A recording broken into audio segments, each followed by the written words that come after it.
mənə baxmağa, kömək eləməyə. Həqiqətən çox mehribandır, ürəyimi rahatlaşdırır. Bayaqdan ki, ağlama, birazdan görəcəksən hamısını.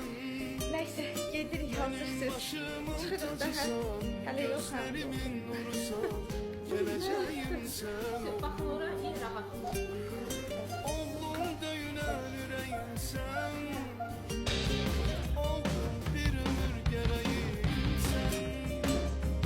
Benim başımın tacısın, gözlerimin nurusun, geleceğim sen oldun. Benim başımın tacısın, gözlerimin nurusun, geleceğim sen oldun.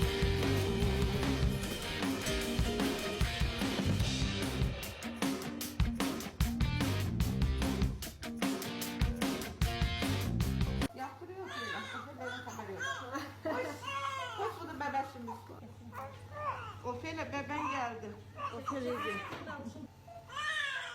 Yaptırıyor böyle. Benim haberi yok. Hoş bulduk bebeşimiz. Başıma oyna.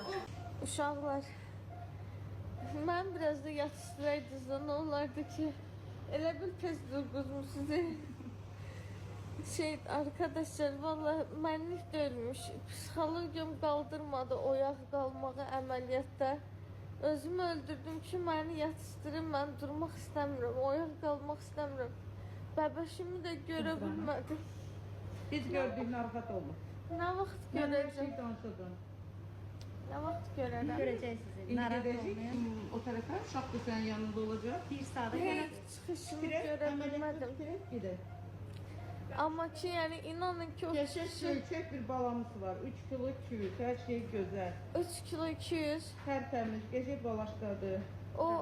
O anı görmək üçün, yəni bu qədər tartışdırılmağı gözə ala bilməyəcəkdim. Çünki hər şey fərqində olursan, valla oyaq qalanlara halal olsun. Mənlik döyülmüş.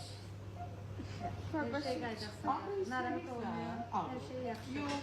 Ağrı hiss eləmirəm. Senin özünün qorxaqlığındır. Prosta ağrı yox Həyəcan, idi ya. Prosta həyəcan. hiss eləyirdim ki, məni kəsmişdilər. Yanıqda sen heyecandaydın Kimsə ona göre. dartırdı. Heyecanlandın ona göre. Sen başta mənə tapşırmışdın. Dünən axşamı o biri mənə tapşırdı ki, Lara xanım siz mənə fikir vermeyin. Məndə belə bir şeyler olacaq demişdin. Onu mən bilirdim. Narahat olma, Ona hər görə şey də mən hazırlıklıydım. Yəni uşaqlar çıxdım. Yatmışammış, kameraya danışmamışam mən. Danışmışam yoxsa o da yadımdan çıxdı. Məni keydən həkim var ha. Bir də mənim üzümü ömür billah görmək istəməz. Allahım da olsun. Çox yaxşı həkim idi. Amma onu mən dəli elədim də. Allah şeyler. Tamam. Gelin. İndi özüm durmalıyam yoxsa? Biz geçelim. Mən aparırlar otaqda görüşərik, gedirəm yemək acam. Növbəti gündən hər birinizi salamlayıram. Deməli qızlar, dünən əməliyyatdan çıxdım. İndi hələ heç bir kadra baxmamışam. Montajlayanda baxacağam. Əməliyyatda həkimlərin başına oyun açmışam. Dünən çıxandan sonra tir-tir titrədiyim üçün və